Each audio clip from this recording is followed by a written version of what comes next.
Ever since I experienced the anguish of back-to-back iPhone screen-shattering accidents, I've been firmly pro-case. It's just safer and more pragmatic, I told myself after my iPhone 7, and later my iPhone 8, had their screens irreparably cracked following accidental drops. Why risk spending another $1,000 on an iPhone? But all it took was a single, seemingly mundane moment to alter my perspective. When I slipped off the case to extract the SIM card from my iPhone 12 Pro Max after months of leaving it swaddled in rubber. I was instantly reminded of why these phones are premium. The flat display looked all the more stunning without the case protruding from the sides. The phone felt lighter and more comfortable in my hands, and the soothing Pacific blue shone through, unadulterated. It was as if the very integrity of the iPhone's hardware had been revealed. The newly unveiled iPhone 13 lineup is just as aesthetically pleasing. Here are all the design changes and color options. Maybe you should go caseless, it'll be awesome. A voice in my head whispered. Nah, you're crazy. Interrupted another, louder voice. Pop the case back on ASAP and forget about it. Not worth the risk. Ignoring the rational voice in my head, I decided to find out if I was the only person bonkers enough to secretly want to carry a $1,200 iPhone without a case. I wasn't. After a quick Google, I discovered droves of caseless iPhone crusaders. Fans claiming that using a naked iPhone is the only way to experience the best-known consumer tech product on the planet. This phone, iPhone 12, is too gorgeous to hide away, said one Reddit user in response to a question about going case or caseless. I'm rocking it naked. Bought AppleCare for peace of mind, wrote another person on Reddit. Ceramic coming in clutch, the post said, referring to Apple's Ceramic Shield, which the company said offers 4 times better drop protection than the iPhone 12's predecessor had. Read more. See the results of our iPhone 12 drop test, iPhone 12 mini drop test and iPhone 12 water resistance test. Former CNET contributor Chris Matischik put it this way. You don't buy a BMW and cover it in black rubber, do you? You don't buy a Prada purse and then wrap it in pink cling film just to make sure none of the corners get scratched. Encased iPhones.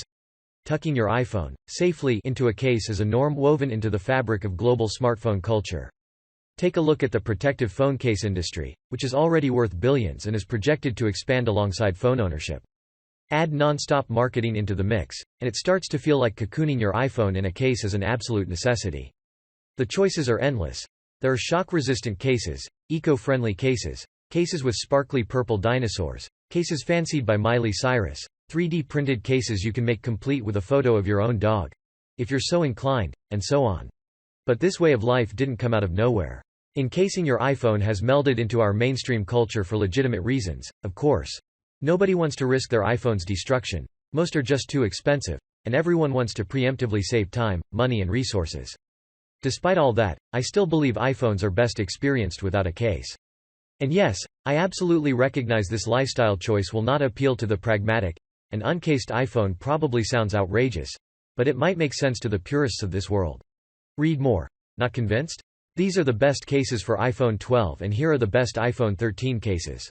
In recent years, Apple has invested tens of billions on research and design, of which a portion has gone toward carefully crafting the luxurious look and feel of each year's iPhone. It's also easy to forget that Apple employs teams to test its iPhones to make sure they're designed to perfection, even if they don't quite get there. The reality is iPhones are sturdier than ever, too. Apple's ceramic glass shielding, which debuted with the iPhone 12, went above and beyond expectations, protecting the hardware from drops as high as 9 feet. Take a look at the results of CNET's iPhone 12 drop test if you need more evidence. Also, cases don't necessarily guarantee full protection. In fact, according to some insiders, many broken phone claims reportedly are made about iPhones that were in cases. Just take a look at Amazon reviews for certain highly protective cases and you'll see a smattering of reviews from people who broke their phone in the first week of using a case. Read more. Stop buying breakable phones, and you won't even need a case anymore. Case for the caseless iPhone. After doing research, I made the informed decision to go caseless. Here's what I'm enjoying. The lightness, thinness, portability and in-hand feel. I'm also appreciating that I can now take advantage of backtap more easily. To be sure, it worked when I used an iPhone case, but I noticed I had to tap slightly harder with my case. I've programmed it to perform tasks like launching TikTok and taking screenshots. And guess what? Because of this lifestyle choice, I've evolved into a more careful human being. Will that transcend into other elements of my life? Maybe.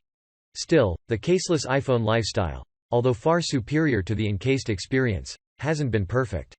As it turned out, I had sacrificed peace of mind. I hadn't fully accepted the risk associated with carrying a caseless iPhone around Hong Kong. Anxiety over my iPhone 12 Pro Max slipping then crashing down onto rock-hard floors hit me in waves some days, even if I do have AppleCare. My Pro Max, which features a matte finish, is still pretty slippery.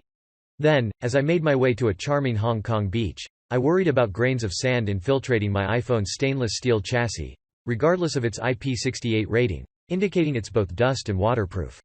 Don't underestimate the kind of damage even a single grain of sand can do to your iPhone, my rational inner voice cautioned, yet again. Maybe the caseless life wasn't for me, after all. So I decided to mix it up and swing for the best of both worlds.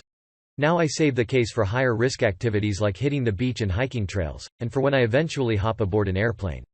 For lower risk shenanigans like hanging out at home, heading to my neighborhood haunts or catching up with my girlfriends over dinner, I can enjoy the iPhone the way Apple intended.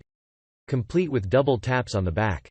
Perhaps the right way for me isn't about living a pro or anti-case life, or about being divided between case haves and have-nots, but instead it's taking a hybrid approach, where case and caseless days can peacefully coexist.